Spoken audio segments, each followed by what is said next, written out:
সূত্রে যে দাবি করা হতো সেটা মারাত্মক বিপুল অঙ্কের টাকা নয়ছয় করা হয়েছে, প্রায় 1100 কোটি টাকার প্রতারণার অভিযোগ রয়েছে বলে ইডি সূত্রে দাবি।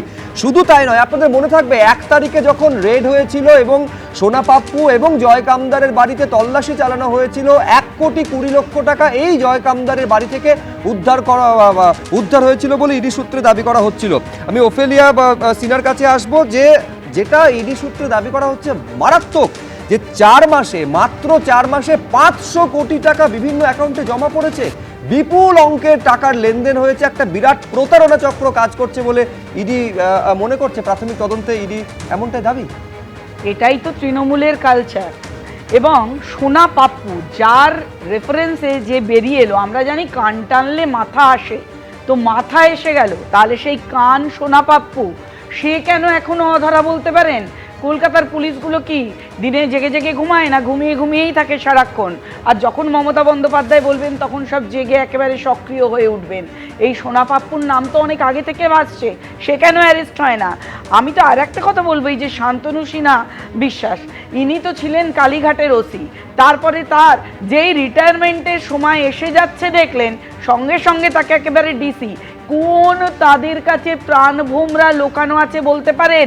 এই কামদার কত তাদের কাছের মানুষ, যে এতগুলো টাকা মানি লন্ডারিং হচ্ছে, তৃণমূলের টাকা পয়সা তছরূপের আঁতুর ঘর বানিয়ে রেখেছে, তাদের কোনো দিন কিন্তু এরা দেখতে পায় না।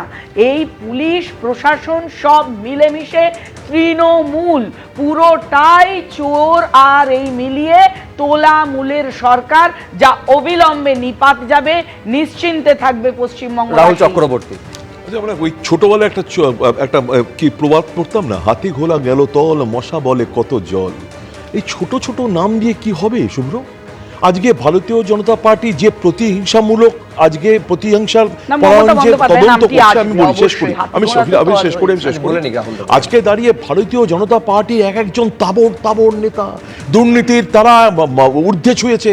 সেই অজিত পাওয়ার, সেই রেড্ডি ব্রাদার্স, সেই ইয়েদুরিয়াপ্পা, শুভেন্দু অধিকারী, যার সিবিআই এর তার নামে এফআইআর আছে, নিশীথ প্রামাণিক, মানব পাচারকারী, কই তাদের কাছে তো যায় না।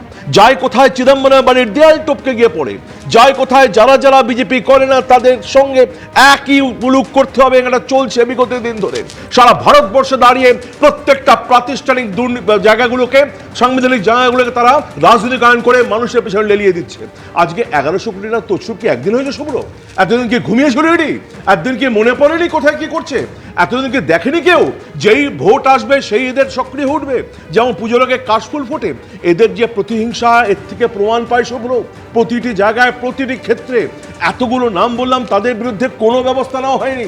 অথচ যখনই বিজেপিতে গেছে, কেউ উপমুখ্যমন্ত্রী হয়েছে, কেউ সাংসদ হয়েছে, কেউ বড় বড় নেতা হয়েছে, করে এখন কেন জেগে উঠেছে এটা নিয়ে প্রশ্ন করছেন রাহুল চক্রবর্তী। নিঃসন্দেহে তার রাজনৈতিক দৃষ্টিকোণ থেকে প্রশ্ন থাকতে পারে, আমার তাতে কোনো সমস্যা নেই, কিন্তু প্রশ্ন হচ্ছে এই সোনা পাপ্পু একেবারে রীতিমতন সোশ্যাল মিডিয়ায় অ্যাক্টিভ রয়েছে। এমনকি আপনারা যদি লেটেস্ট সোনা পাপ্পুর ভিডিও দেখে থাকেন সোশ্যাল মিডিয়ায়, ফেসবুকে হুমকি দিয়েছে 4 তারিখের পর সে আবার আসবে, কিন্তু পুলিশ কেন খুঁজে পায় না? সেক্ষেত্রে কি কলকাতা পুলিশ ঘুমিয়ে থাকে কি?